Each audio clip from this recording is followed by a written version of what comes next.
No dia seguinte, João viu a Jesus que vinha para ele e disse: Eis o Cordeiro de Deus que tira o pecado do mundo. Este é aquele do qual eu disse: Após mim vem um homem que é antes de mim, porque foi primeiro que eu. Eu não o conhecia, mas para que ele fosse manifestado em Israel, eu vim, por isso, batizando com água. E João testificou, dizendo: Eu vi o Espírito descer do céu como pomba e repousar sobre ele. Eu não conhecia, mas o que me mandou a batizar com água, esse me disse: Sobre aquele que vires descer o Espírito, e sobre ele repousar, esse é o que batiza com o Espírito Santo. Eu vi e tenho testificado, este é o Filho de Deus. Eu li o capítulo 1 do Evangelho de João, versos de número 29 até o 34, 34º verso. No nosso podcast passado, eu falei sobre a primeira questão levantada no Evangelho de João. Se Deus fala e onde ele fala? E a resposta é que Deus sim fala, e ele fala no seu Filho Jesus Cristo, que é a sua revelação final, que é a sua palavra. Todo esse primeiro capítulo de João trata desse assunto. Agora começa uma nova parte, uma nova seção nesse capítulo, que é a apresentação da missão do Filho. Eis o Cordeiro de Deus que tira o pecado do mundo. E todo o contexto que envolve esta visão de João a respeito de Jesus e quais são as consequências dele ser o Cordeiro de Deus e de batizar com o Espírito Santo. Bom, primeiramente, vamos tentar entender o batismo de Jesus. Os demais evangelhos tratam do assunto.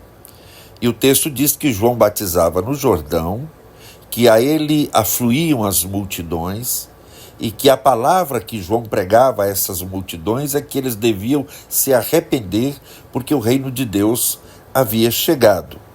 Até que num certo momento Jesus se aproxima. E os evangelhos também dizem que João, ao ver Jesus se aproximar, tenta impedi-lo de entrar naquela água. E no grego, a ideia que nós temos é que João tenta realmente constranger fisicamente a Jesus de entrar nas águas que ele batizava aquelas pessoas, pelo motivo mais simples. A compreensão de que os pecados estavam dentro daquelas águas. Como podia o Filho de Deus entrar numa água tão contaminada, tão cheia de pecados? Essa questão.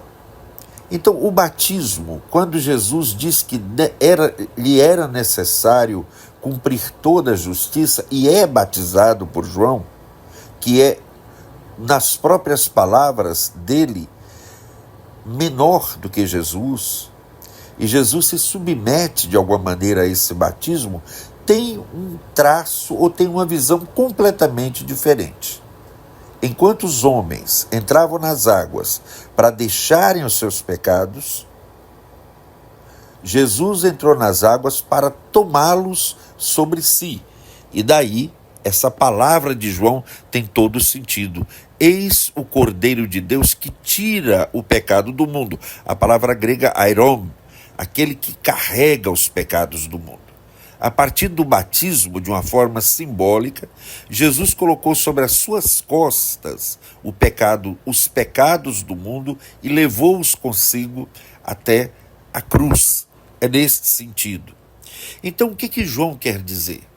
Que todo aquele ritual do Antigo Testamento, onde os cordeiros eram imolados segundo as regras mosaicas, que simbolizavam aquele que havia de vir, que eram traços de uma visão futura, ou rumores de um mundo vindouro, haviam se cumprido em Cristo. Sangues de cordeiro não teriam valor absolutamente mais nenhum.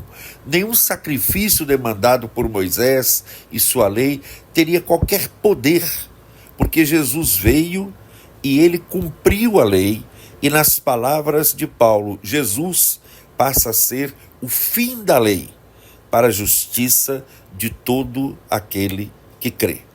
A lei não nos demanda mais. A graça, sim. É o amor de Cristo que nos constrange e não o medo das punições exaradas na lei. A lei não tem força de coerção porque eles são mandamentos externos. E Paulo, quando escreve a sua carta aos Coríntios, no segundo livro, ele deixa claro que se a lei não estiver encravada no coração, escrita nas tábuas do coração, forças externas não terão poder algum para ajudar, santificar ou melhorar quem quer que seja. Em Cristo, nós podemos dizer: agrada-me fazer a tua vontade, e em meu coração está a tua lei. E qual é a lei de Jesus? Amarás ao teu próximo como a ti mesmo, e amarás a Deus sobre todas as coisas. Então o Cordeiro de Deus nos possibilita, de alguma maneira, estarmos no Filho, estarmos no Pai, estarmos no Espírito, salvos por Jesus de Nazaré, e temos uma vida de relação com o Pai na Santíssima Trindade. Uma segunda marca do texto é que João diz que Jesus é aquele que batiza com o Espírito Santo. Longe das controvérsias pentecostais, reformadas, carismáticas ou não carismáticas, naquela época esse assunto jamais seria pensado. Não existia possibilidade de se pensar isso. Batizar com o Espírito Santo naquele tempo jamais poderia ser pensado como uma segunda bênção. Então, o que o texto quer dizer quando diz que Jesus nos batiza com o Espírito? Simples. O Cordeiro nos paga a conta, tira os nossos pecados, nos livra da morte, nos salva. E juntamente com a salvação, derrama sobre nós o seu Santo Espírito, que nos conduzirá, na própria linguagem de João, a toda a verdade, que nos unirá à Santíssima Trindade, que nos será o caminho de instrução.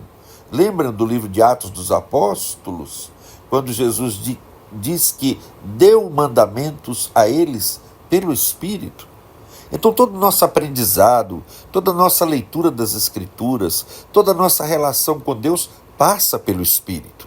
Esse Espírito que Jesus coloca sobre nós e em nós, nos batiza com. Um segundo momento é esse adjetivo do Espírito. Ele é santo. Não estou falando de moralismos, eu não creio em moralismos.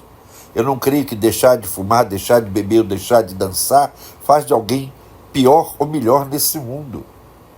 Eu estou dizendo da compreensão que passamos a ter, de que as nossas vidas são completamente desregradas e que precisam da orientação, do cuidado, da dimensão, do pastoreio, da cura, da intervenção de Deus, para nos fazer semelhantes ao seu Filho. O batismo com o Espírito Santo fala dessa santidade de Deus. Lucas diz que nos batizaria com o Espírito Santo e com fogo. Não é fogo do inferno, é o fogo descrito em Hebreus. Deus é fogo devorador, consumidor. Não é que consome no sentido de extinguir, mas consome no sentido de retirar qualquer impureza, qualquer dano, até que nós sejamos semelhantes a Jesus de Nazaré. Essa é a grande realidade. Então, voltem-se ao Cordeiro de Deus. Se curvem a Jesus de Nazaré. Recebam-no como seu Salvador. E juntamente com a bênção da salvação, chega o Espírito que nos batiza, nos santifica e nos instrui na direção do próprio Deus. Bênçãos do nosso bom Deus. Paróquia Cast é o podcast semanal da Paróquia Reformada. É o sangue de Jesus Cristo que nos purifica de Sua todo presença nos pecado. alegrará. Bênçãos do nosso bom Aleluia. Deus.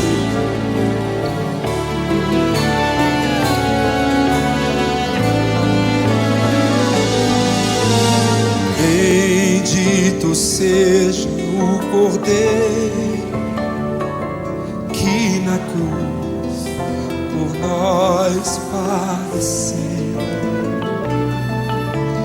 Bendito seja o teu sangue que por nós ali ele verteu. Eis nesse sangue lavados, com roupas que dão salvação, os pecadores remidos que perante seu Deus já estão.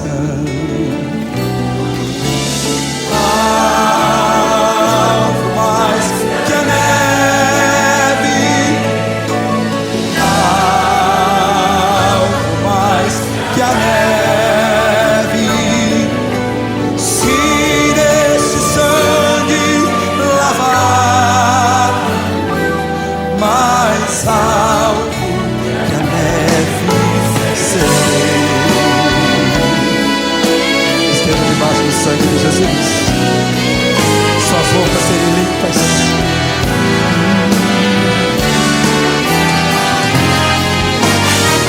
Oh, glória a Deus. Obrigado, Senhor, pela morte de Jesus Cristo na cruz do Calvário. Só assim eu terei vitória. Eu continuarei tendo vitória, Senhor. Aleluia. Quão espinhosa a coroa, canta a igreja, que Jesus por nós suportou. Oh, quão profundas as chagas que nos provam quanto Ele amou. Eis nessas chagas pureza para o maior pecador,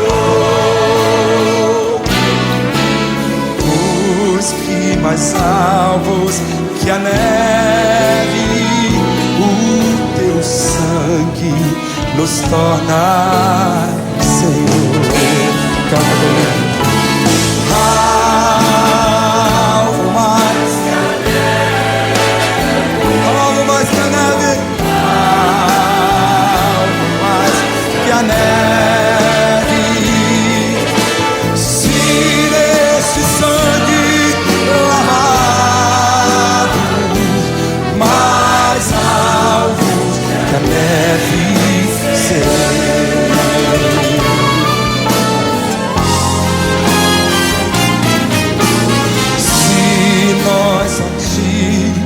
Confessarmos e seguirmos na tua luz, tu não somente perdoas, purificas também, ó Jesus.